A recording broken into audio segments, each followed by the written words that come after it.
Good afternoon বন্ধুরা, কেমন আছেন? আশা করি সবাই ভালো আছেন। আমি আজকে করব লাউয়ের তরকারি। লাউটা একটু বড় বড় করে কেটেছি, এই যে বড়ি দিয়ে লাউয়ের তরকারি করব। আর এখানে এই ধারে আমি কড়া বসিয়েছি, এটাতে একটু বড়ি ভাজবো। গ্যাসটা জ্বালিয়ে দিই, এটাতে বড়ি ভাজবো। এটা গ্যাসটা জ্বালিয়ে দিই, বড়িগুলো ভেজে নেব।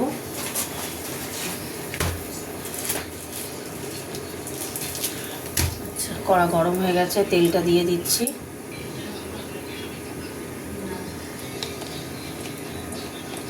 যেহেতু আমি দেবো না, ওই কী বলে, চিংড়ি মাছ দিয়ে করছি না, তাই একটু তেল বেশি দিলাম।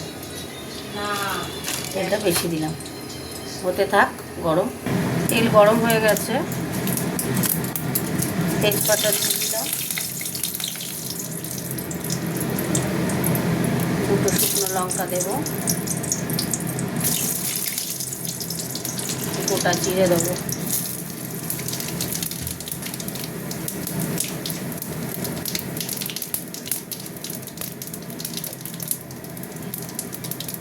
এবার আমি দিয়ে দেবো পেঁয়াজ।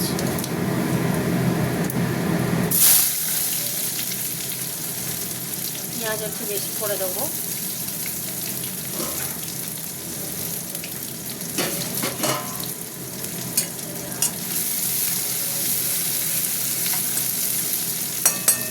হতে থাক পেঁয়াজটা। পেঁয়াজ হয়ে গেছে, টমেটোটা দিয়ে দিচ্ছি।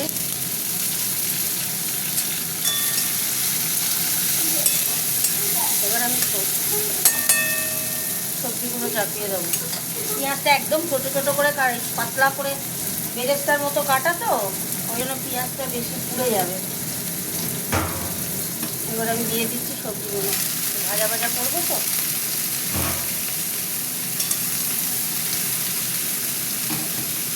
একটু নেড়ে দিই।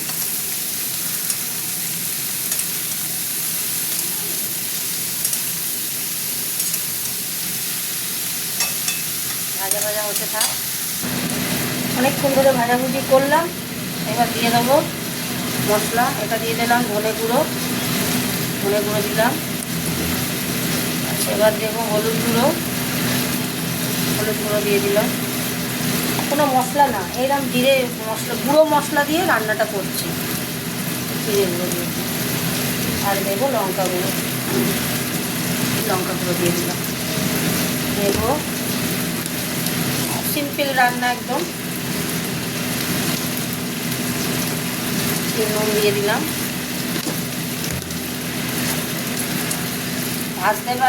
লাউটাকে ভাজতে ভাজতেই দেখো জল বেরিয়ে গেছে। আর এটা মশলার গন্ধটা কেটে গেলে আমি জল দেবো।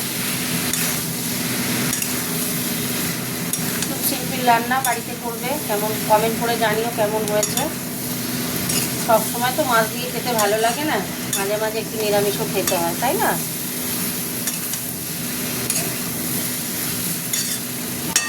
হতে থাক বন্ধুরা, একদম তলায় লেগে যাচ্ছে। এবার আমি জল দিয়ে দেবো। এরকম করেও লাউ করে খেয়ে দেখবে, এরকমভাবে। জল দিলাম এই কারণে, নাহলে তো আলু আছে, গলবে না। তলায় লেগে গেছে তো কড়ায়।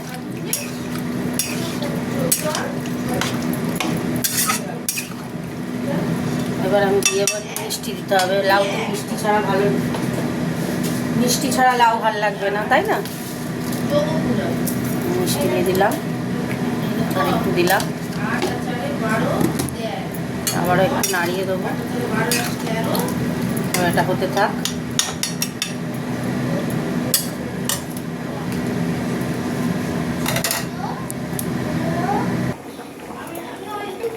আজকে কি রান্না হলো? লাউ করলাম দেখলে, একটু বড় বড় করে কেটেছি। ওরা আমার ঝুড়ি ঝুড়ি করেও ভালো লাগে, বড় বড় করে একটু গোটা গোটা থাকবে। আর এই যে বড়ি, এই দেখো, এই বড়িটাকে লাউতে দেবই। আর এইটা কি বলতো, লাউয়ের ওপরে চলে। এটা হলো পোস্তর বড়ি, পোস্ত দিয়ে বড়ি করা। এই দেখো, দেখেছো? পোস্ত দিয়ে বড়ি করা, ছোট্ট ছোট্ট বড়ি, ছোট্ট ছোট্ট তেলে ভেজে নিয়েছি, তাই দেবো। ঠিক আছে, রান্নাটা দেখতে থাকো। এবার একটু চাপাটা খুলি।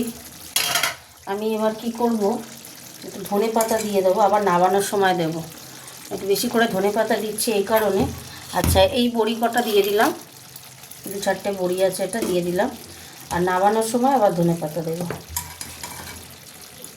এখনও দেরি আছে হতে, তবু দেখে নিই একবার। গ্যাসটা কমিয়ে দিয়ে রেখেছিলাম। আলু সিদ্ধ হয়ে গেলেই হয়ে যাবে। এই আলু সিদ্ধ হয়ে গেছে, আর একটু ঘেঁটে ঘেঁটে দেবো। আলুগুলো একটু ঘেঁটে ঘেঁটে দেবো। এতে যদি ছোলা দেওয়া যেত ভালো লাগতো। আমি খাই না ছোলা টোলা, অস্বস্তি লাগে, দাঁতে পড়ে গো।